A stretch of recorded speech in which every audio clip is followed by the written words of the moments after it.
Tell you what, 15-year-old Lorna is very excited right now. I was 15 when Oh, really? Communication came out, True Gold, all those things. So I wore my best sort of new romantic look shirt just for Right.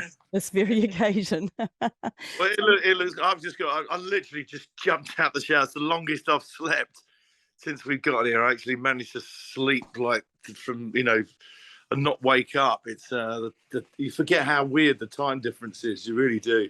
Yes, yes. And a good night's sleep is everything. Oh yeah. Well, we've literally just done 4 shows back to back, plus all the promotion as well, and we've been waking up at ridiculous o'clock in the morning, and so last night was wow, fantastic to actually have a good sleep, which is great. Amazing. Now, we're very excited to see you a little later this week. You've got a bit of a flying visit, playing Christchurch Saturday night and Auckland on Sunday night. Of course, you've been here before. I was lucky enough to see you with Paul Young at Auckland Zoo, of all places, back in 2009. Do you remember that gig? I do very much remember that gig because, well, number one, Paul's a great friend of mine anyway. But I remember going to the zoo, and I remember we went to the to see the keepers who looked after the elephants and stuff. And it was just amazing, just handling these elephants. So I do, and we played in the old kind of the old fashioned the rotunda, yes. Yeah, that's it. Yeah. Yeah, that's kind of cool. Yeah, so it'd be great to get back again. Really will. Yeah, absolutely. You were here the following year after that as well, 2010 with the Spandau Ballet, but we'll come back to that shortly. But you also came to New Zealand a little earlier. Now, in the 80s, you didn't play with the Spandau Ballet here in New Zealand, but you skipped across the Tasman to catch a certain band in concert. Is that right? Well, it was a bit of a weird one. So 1984, 85, we'd been playing in Europe. We played for Europe for about 2.5, 3 months. So, and then for the first time ever, we were coming to Australia and New Zealand. So you can imagine 5 guys from Islington, pretty excited about going across to the other side of the world. And in those days, people didn't travel like they do today. So for us, it was a big, big deal. So we got to Australia, really successful. And for some reason, and I don't know why to this day, the New Zealand part of the tour was cancelled.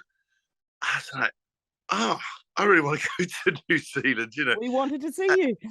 So anyway, so the others, I think they all went to Hawaii or something like that. So I said, I'm going to go and see Freddie and the boys, the Queen boys.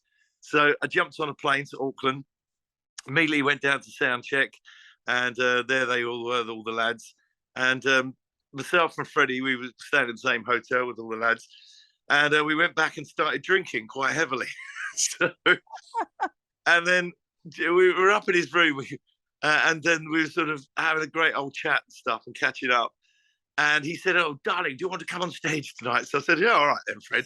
By this time, we both had an absolute skinful, and we decided to do Jailhouse Rock. But the only problem was neither of us really knew the lyrics that well. Between the two of us, me and Freddie, we were trying to write down all the lyrics, and he phoned all the band. They said, "Yeah, I'll let you. That'd be great if Tone comes on." So in the meantime, the manager at the time had been trying to get hold of me to tell me to keep a low profile in Auckland because we've obviously cancelled. No, and by the time he got hold of me, I'd been on stage with Queen in front of 40,000 glorious people in Auckland. And what an incredible memory. Oh my goodness. Yeah, well, there are 2 pictures that exist, which are in a book that I've got out at the moment, My Life in Pictures. And they're the only 2 pictures that do exist because in those days, nobody had mobile phones. So, I mean, if it was today, I mean, there'd be footage of that all over the world. But there are only 2 pictures that exist. Freddie was amazing. Queen boys, love them to bits. One of my favourite bands. Absolutely. I'm glad you mentioned the book My Life in Pictures because that's kind of what this tour is your life in song. You're celebrating 40 years in music. It's actually a couple of years more, isn't it? Thanks to COVID delaying this 40 years in music. But what can we expect from the show, Tony? Well, it's pretty much based on the UK show. So it was a really difficult decision. How many songs do we put in? I mean, obviously people want to hear all the classic hits, True Gold, Through the Barricade, Only When You Leave, I'll Fly For You. There's a whole catalogue there. So we've got what we think is everyone will be really, really happy with. And then plus a couple of just different songs that point to different directions in my life and a couple of songs from the new album. So it's a little bit anecdotal. So I'm talking about, you know, what it was like to sign a record deal, what it was like to do our first song together, and different songs that have influenced me in different stories. So far, it's gone down really, really well, because it's a much more sort of intimate show than rather, you know, start here and finish there. Yeah. And it's we do a wonderful Sinatra classic at the end, which is one of my favorite bits. It really is. And so yeah, so hopefully people are going to enjoy it, and it tells a little story about my life. I mean, you know, I think I'm singing better than ever. At sort of at the ripe old age of 22.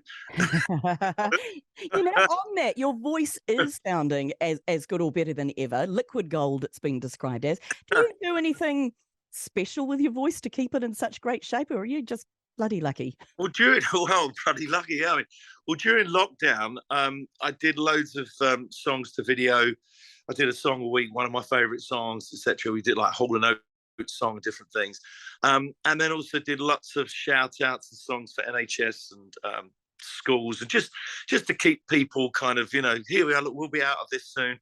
And then if you saw me driving around Buckinghamshire, which is where we live, you would have seen me making lots of facial contortions as I'm singing along to songs, because, you know, at some point we were going to get out of this, and I didn't. You know, the worst thing you can do is not sing. So I do practice all the time. I do warm up before I sing. I meet a lot of singers who don't warm up before they sing, which is crazy. It's like, you know, Usain Bolt not warming up before he does a sprint. It's bonkers mad. But I also spent 2 years with a wonderful Canadian opera singer, Pamela Dodds, working with her, and that really put me in good stead. So my recommendation to any up and coming ambitious young singers: do make sure you get some lessons as well. It really does help. Yeah, you talk about ambition, but you started very young, didn't you? In fact, I heard that you got your first big break, your first big public performance at a Heidi High style kind of holiday camp, singing for the crowd there. Can you take us back to that? What were you, 15, 16? I was about 15, 14, 15. 14 when I first went in for a competition. And I to believe it or not, I actually wanted to be an orthopedic surgeon. That's what I wanted to be. And unfortunately, I wasn't quite clever enough at maths. So you kind of need chemistry and maths. So anyway, so I then discovered music, and we're talking about Queen. It was, you know, Queen, Bebop Deluxe, Bowie, Mark Bolan, Rod Stewart, Elton John, all those kind of wonderful bands, Hall and Oates. And we used to go on holiday camp to Pontins, which we thought was quite posh at the time. It wasn't at all. And then one day I thought, right, I'm gonna do this. I love music, and I think I could sing. I'd been singing in the choirs at school and in church, and yeah, got up, sung a song, forgot the words halfway through, which has scared the living daylights out of me to this day, and got the girl that I'd fancied all week. And thought, forget orthopedic surgery, rock and roll's where I want to be. Rock and roll was beckoning, yeah. And I got the girl, and all of a sudden people said to me, you know, yeah, you sang all right, mate. You know, you forgot the words halfway through, but you sounded pretty good. And that was the start of it, really. And I never looked back. And then at 16, we formed a band at school. Fantastic. Now you're touring with a new band, the TH Band, which is fantastic, and performing, as you say, a lot of the Spandau Ballet classics, as well as some of your other favourite songs in this 40-year retrospective. What is your favourite Spandau Ballet song, either to perform or maybe just one you like listening to? Well, believe it or not, I never listen to my old music, whether it be Spandau, whether it be mine. I listen to it for the mix. You know, make sure the mix is all right. And then once it's done, I put it to one side and I'm looking forward. I'm always really, as a person, I'm irritate myself because I'm always looking forward. I always want to be better than I was before. But my favourite Spandau Ballet song, without doubt, hands down, is Through the Barricades. Yeah. It's a song that, because if you listen to a lot of the Spandau stuff, I mean, sometimes lyrically they can be a bit confusing, especially so at the end, you know, Blue Sing Laloon Sing Lagoon. I'm not sure what that's about, you know, or Highly Strung. I mean, it's a great song. You know, she lives down a laundromat, you know, some crazy girl who lived in a laundromat. I don't really know what it's about. But Through the Barricades, I think, was the first song the band ever performed that told a story. It was Romeo and Juliet, influenced by what happened in the Troubles in Northern Ireland. And, you know, and I say to the audience, we still live in a pretty crummy world where just because of your religion or sexuality or whatever it might be, you can't be with the person that you love. You know, it's through the barricades, across the borders. So I get a big kick out of singing that song. And I call them the Fabulous TH Band. I don't even know why we came up with that, actually. But they are just a finer set of musicians you'll never, you could never wish to meet. I mean, they're just amazing. And we're all good friends. Most of us all got young kids as well. So there's a big, strong connection between us, and we have a lot of fun. Trust me. Fantastic. Now, I know you say you don't like listening to your older music, but we play a lot of it here on Coast. Every lunch hour, we have the All 80s lunch, and we play people's favourite songs from the 1980s. If we were to have a Tony Hadley All 80s lunch, what would be, outside of your own music, what would be some of your favourite hits of the 1980s? Favourite hits of the 1980s? Wow. There's an awful lot. There is an awful lot. Awful lot. I mean, there would be a Duran song in there for sure, because I mean I've always loved Duran and known the boys for years. We're all good friends. So I mean, Save a Prayer, which is a song I covered and Simon actually came and sang on it, is a great song. Rio, wonderful. Don't You Want Me Baby by Human League, first record to really break the States. Love the League, and in fact I loved early League, 1977-78. Ultravox, you know, Vienna would have to be in there. Let's Dance, Bowie. There's got to be a Queen song, and there's going to be Radio Gaga. So, there's a whole host of stuff. I mean, where do you stop? There's a Depeche Mode. Love Depeche. Personal Jesus for me was, I thought, just an outstanding song. There's lots of great stuff. That's probably an hour's worth of material right there, Tony. That is absolutely fantastic.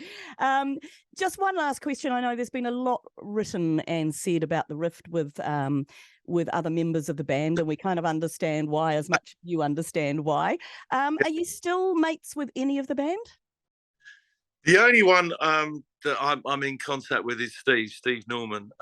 He's been through the mill. A bit. He lost his mum, he lost his sister, and my sister and his sister were best friends, and that sort of broke the ice between us. And then his mum and my mum were best friends amongst the band's parents. So you know, it's really funny because you know the parents of the bands were all good, you know, friends and got together periodically and stuff. And so his mum Sheila went, and I went to the funeral, and in fact, I was the only band member that he'd invited.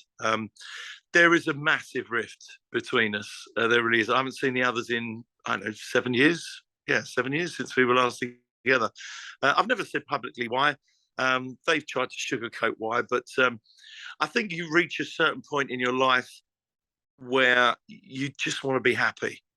And I couldn't deal with all the conflict and the shenanigans that went on between us. And so they did a certain thing. It was an action that affected me and my family, and would have affected my life pretty seriously, actually. So I, at that point, quit. Yeah. And I think it's a shame for the fans, because I know they all still love us to get back together, but it's not going to happen.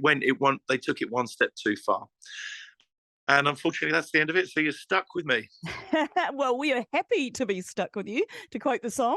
I am very much looking forward to hearing all of your great music Saturday in Christchurch and Sunday in Auckland. Can't wait to see you, Tony. Yeah, well, we can't wait to get over there. I mean, it's going to be great fun. It's a great show, I have to say. We're having a lot of fun. We're, you know, getting standing ovations over in Oz here, and we just want people to come along, have fun, join in join in really, and just enjoy it, and we'll be there.